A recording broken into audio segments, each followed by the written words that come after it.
Hey everyone, I'll get started soon. I'm just setting up live streams on different channels. I'll be broadcasting this one on YouTube and on my Facebook page, facebook.com/Kazoom, and also on my personal Facebook page. So please just give me a few minutes to get that set up.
Okay, if you're just joining me on my Facebook personal page, please give me a few more minutes to set up on my facebook.com/Kazoom page.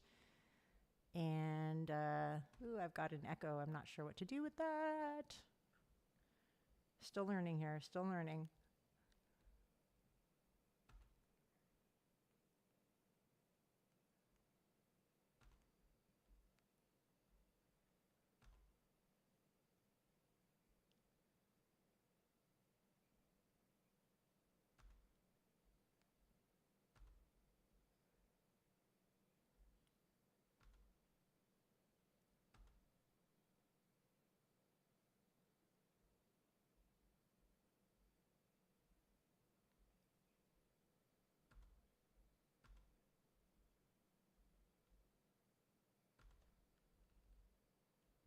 As we get started, I welcome any feedback you may have on tech aspects or anything else. Oh, good, the echo went away. Nope, now it's back.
Okay, I'm having some tech issues on my Facebook/Kazoom page, my public page. So I'm just, I think I'm just going to get started.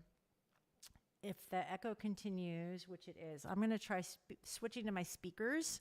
I hope that's not going to make it worse for you guys.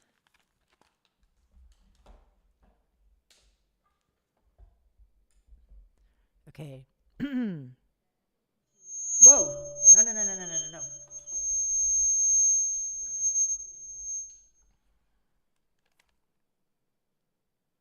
Sorry if I hurt your ears there. I hurt my own too. All right. I'm not sure what to do about the echo. I'm just going to... Shoot. You're seeing me figure this stuff out live. Okay. I'm not sure how this is going to be, but I'm going to do the best that I can here. Hi, I'm Lulua Khazoom, and I am many things. I'm basically a Renaissance woman. For 20 years, from 1990 to 2010, I was a pioneering Jewish multicultural educator. In 1982, I compiled an anthology of Indigenous, Middle Eastern, North African Jewish women, and for about a decade, none of the publishers wanted the book, not the Jewish press, the feminist press, or the people of color press. I was told that we needed to include Ashkenazi women. I was told that we needed to include non-Jewish women of color. I was told that we needed to include Middle Eastern, North African Jewish men. And the bottom line of everything I was told was that we were not enough, that we didn't matter, that we were only relevant as somebody's sidekick, as a subset of somebody else's identity. And I refused. It was really hard to refuse because I really wanted to publish this anthology, but I said no. I insisted on the purity of the book and the concept.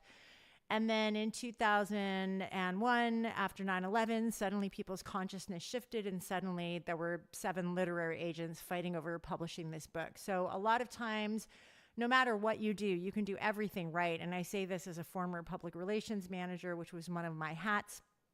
You can do everything right, and still people are not getting it because there needs to be some shift of consciousness that happens in the world.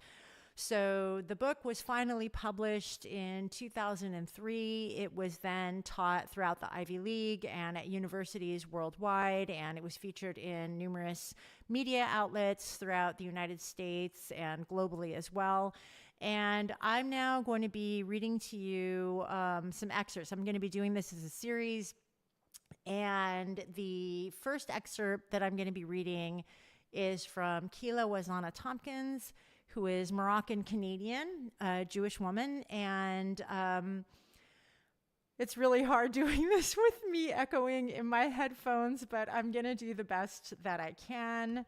And please do keep me posted about any tech stuff that goes on your end of things. And I am learning as I do this. I decided to just dive in and learn on the fly. So here we go. Race in the West is arranged along paradigms of white and not white, while the race paradigm in Israel has been forcibly organized along the lines of Jew and Arab. The Mizrahi and Sephardi experiences do not fit easily into either of these stories. I think that we suffer another literal kind of invisibility, one in which our features are not immediately recognizable as belonging to one ethnicity or the other. This is probably true for a lot of Arabs. As far as how other people see me, I know that I usually get a confused visceral reaction. So, what are you exactly? Sometimes I play games to see how long I can put off telling people my origin story. So, what kind of a name is Kyla? Well, my parents were hippies. So, where are you from? I'm Canadian. And on, just to irritate whomever I'm talking to. The truth is that invisibility can be kind of fun.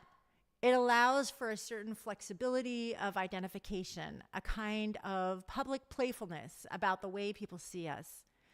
And it points in the end to the total fiction of race and ethnicity, the fantasy that who someone is can be pinned down to her origins, the signs displayed on her body, the place she comes from, the place she calls home. When we have a kind of flexibility about ourselves, we can make everybody nervous in their assumptions about who and what we are. If we really want to play it up, Moroccans are particularly flexible in this way, coming from the crossroads of Africa, Europe, and the Middle East, right at the mouth of the Gibraltar. We are, after all, Arabic, Jewish, African, Spanish, Mediterranean, and whatever else we have mixed in there, in my case, a bit of English and Irish. A woman I knew once told me, "You have some color, but I wasn't quite sure what." I do not see myself as particularly dark. I do, however, think that color is not the only issue that defines the experience of racism. I think people are sometimes afraid to say that, fearing it will be seen as an attempt to claim the currently fashionable position of experiencing oppression, or as an attempt to deny the racism experienced because of skin color. What exactly are we competing for? Discussions around racism need to address not only color, shade, and tone, but also physique, physical features, body movement, language, traditions, and culture. It is the various permutations and combinations of these and other characteristics that define us all as other, and sometimes other. When I first came into contact with identity politics at the end of high school, it was like, pow, right in the kisser. Who am I? Where do I fit in? At the time, placing myself in the discourse of race was painful and problematic because I identified as many things. I have been labeled brown, olive, yellow, and white at different times.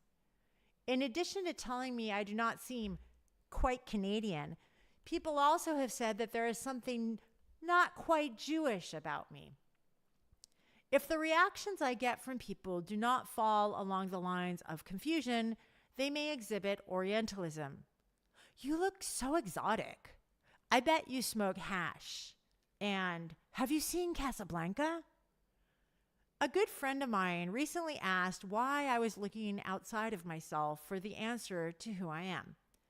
As with all things, one has to return to the beginning. My mother is a Moroccan Jew, born and raised in Casablanca, who came to Canada when she was 18. She had me a few years later. I believe strongly that the child of an immigrant learns the country with her immigrant parent. In many ways, although I was born and raised here, I see Canada as both my culture